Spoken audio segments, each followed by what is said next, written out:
Morning, folks. I thought I'd come back and just share a little bit more about my testimony. Because I had told you I had a massive stroke in 2017, August 24th.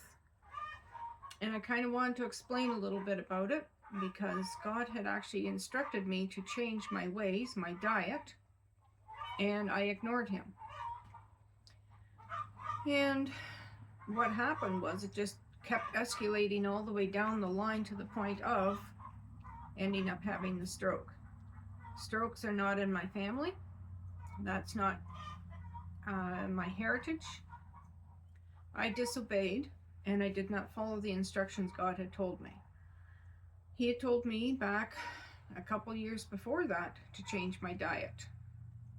And I took him at verbatim for that. And I didn't hear anything audible, folks. You know, you get a thought in your head and you just know that's the right thing to do. That's what I had. So I investigated about it, but I didn't further it. And so I kept eating what I wanted to eat, and it was not healthy food. And so then I ended up starting to get blood in my fecal matter, and my fecal matter turned to literally water. And when I went to the bathroom every hour and a half, I was putting out as much blood as I was fecal matter. Now it got to the point where I was going at least 3 days without drinking anything. I couldn't put food to my lips. I would vomit. Something in my system had just flipped.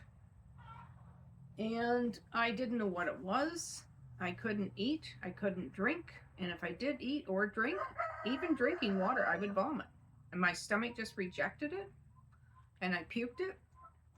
And what I did put down and actually kept down would come out in liquid form.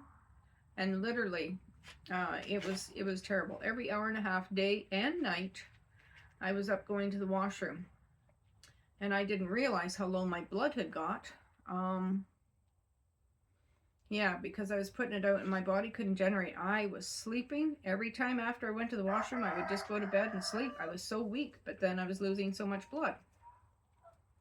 Had I listened and investigated more, I mean, we've got so much at our fingertips now of how to eat healthy, how to eat right.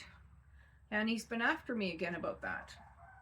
So I'm going to hearken this time, and I'm going to say, no, this time I'm going to start and I'm going to commit to it. So on this day, I want you to hear me say I'm going to actually commit to eating proper and change my lifestyle. Because he's prompting me to do that. It keeps coming over and over into my spirit. So I can obey it or I can throw it to the wayside. Well, then you reap what you sow. So, I don't know. They told me, I mean, everybody says, oh my gosh, you've got stroke. I mean, you got to make sure that's in your medical records now.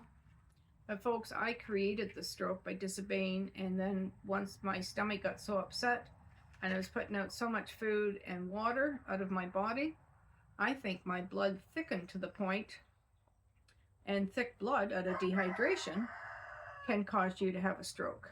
My blood just got so thick, they took 2 blood clots out of my brain. And I didn't even know I had a stroke. I remember that day, and I went to the washroom, and I come back, and I was going to change. And I thought, okay, it's about 10 to 5. I had started cooking my supper and put it on a simmer downstairs. My foster son and my grandson were in the next room playing the Xbox. And I remember passing out, but I also remember waking up, and I had full cognitive thinking. I thought, gosh, why is my left side not work? Oh, I could get up. If I could just get my left arm to boot. I tried using my right arm to prop myself up. No matter how I tried it, I just couldn't get up. And so, anyways, I must have passed out again. And the next thing I remember hearing is my daughters talking. And I thought my one daughter who had come to pick up my grandson was apparently talking to my other daughter, and she was in the room. I thought they were talking on the phone, and all I could hear the one daughter say, "That's effing bullshit, Mom. You need an ambulance." And I said to them, listen, I don't want to be on my neighbor's review about the ambulance coming down. I said, no bells, no whistles. I said, they can come, fine. It must be serious then, I'm thinking in my head. If that daughter, who never swears, or that I didn't think swore, anyways, it got very emotional. And she said I needed an ambulance. I'm like, well, all right, fine. But no ambulance, whistles, no sirens, no nothing, no lights. You tell them to come down quietly down the road. Well, anyways, off I went to the hospital. Little did I know I had had a stroke. I had total wits about me. I had no pain at all. I just knew I was frustrated that I couldn't get up off the floor. But once I remember that, they put me up on the bed.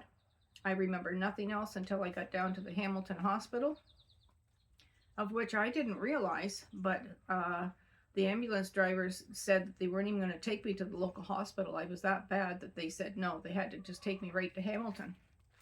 So they took me to Hamilton, and the doctor that was waiting for me was apparently one of the best doctors there, and he was actually waiting for me. Anyways, I remember in the room, I didn't know I was even in a room, but I remember this pain in my right groin. I'm like, oh my gosh, what is that? And I kept taking my right hand and trying to push on it because I thought, what is that pain? Anyways, it was the doctor putting whatever that is up through your vein up into my brain, and then all of a sudden, right up in this area, I'm like, oh my God, the fire. It was just incredible, tense fire, and then it would quit. And then it came in another spot. Oh, and the fire. And then next thing I heard was, can you move? Try to speak or try to move. Well, my left side worked, and it was slow, but I got it to work. And the first thing I heard was crying behind me. It was my daughter, and she was weeping. And I said, hey, cut that out. That's not faith. It was the first thing I said right after waking up and having this 2 blood clots, one large one and a small one taken out of my brain. Now, they had told my daughters that I would be a vegetable, that I wouldn't even come out of this, and most likely I would die. So they were getting prepared in their head. Mom is not going to make it. This is it. She's had a stroke, and she's going to die, because it was 2 massive blood clots. 2 blood clots, one very large and whatever. So the doctor couldn't believe himself that when I could move and when I could speak. He just couldn't believe that. He assumed that was it. This was finalized days for me. Anyways, yeah, so I recognized everybody. I could speak. My left arm worked. Now, mind you, there was a flurry of prayer being uttered up for me. My one daughter had called her church and let everybody know, and they were praying for me. My family members were praying for me. Friends were praying. And God brought me through that. So I'm very thankful that I came through that. Now, I still had the problem with my bowels and my eating. That wasn't over, but just I had had a stroke. They took out the 2 blood clots.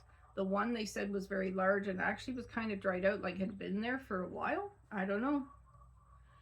Anyhow, that's the part that I wanted to tell you. But had I been faithful to listen to what I was being prompted, I really believe that would never have happened. I got out of the Hamilton Hospital and I went back to the Guelph Hospital. And even to the point in the Hamilton, I'll go back to one more story. In the Hamilton Hospital, during the night, I thought, gosh, I have to go to the bathroom. I get up out of bed on my own. But I remember my left foot dragging. I'm like, what is that? Why is my foot dragged over? Anyways, I had no bladder control because my body was just getting back into functioning. So I got into the washroom. And anyways, I guess I must have relieved myself before I got to the toilet because it went all over the floor. Well, I slipped and I fell. I had the thoughts in my head, I should pull that red cord and get some help. So I remember pulling the cord, and the lady said, yes. I said, well, I'm in the washroom, and I said, I have fallen, but I said, I've locked the door. So I said, I don't know if you could even get in to help me. And all I heard was a stampede of feet, bump, bump, bump, bump, bump, bump, coming down the hall. The door opened, and I got out. But yeah, full cognitive thinking. I could speak, and she obviously understood me. It took time to get over that. My left side obviously was weaker, but I was always able to use my left side. Not a problem, just a bit weaker. My balance was off a bit. And it still kind of is. I have to be careful when I walk because I want to make sure that I don't lose my balance.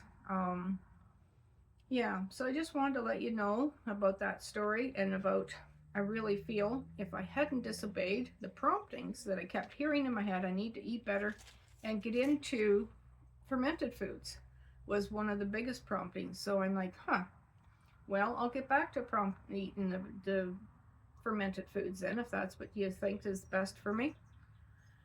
So to get my gut going again and to get back into healthier eating, I have slipped off and I'm back into the odd time going out for burgers and fries and cooking foods that I know are not healthy for me, but they taste good, right? So I just wanted to let you know that what God did for me and the grace of God healing me in full function, he'll do for you, because Acts 10:34 says, "Then Peter opened his mouth and said, 'Of a truth I perceive that God is no respecter of persons.'" And so what that says to me is, what he did for me, he'll do for you. Absolutely, he will do that for you. And he's been prompting you too. I don't know who the video is for, but I know somebody needs to hear what God did for me, he'll do for you. And don't ever think he won't, because he's no respecter of persons. I'm no better, no worse than you. You're no better, no worse than me. We're all equal. So I want to encourage you today, listen to the promptings, and what he did for me in a full restoration, he'll do for you. And I want to thank God and praise him personally. And just to let you know, anything that he's prompted you about, try to follow that, because on the other end of that is reward. And on the other end, if you don't, well, I didn't listen, I didn't obey, and so that ended up, as far as I'm concerned, that is the reason why I actually had the stroke. And my body got so sick. I lost 50 pounds in 3 months, and I just wasn't eating. My kids, I guess I didn't tell and describe to them that I was that bad. I should have.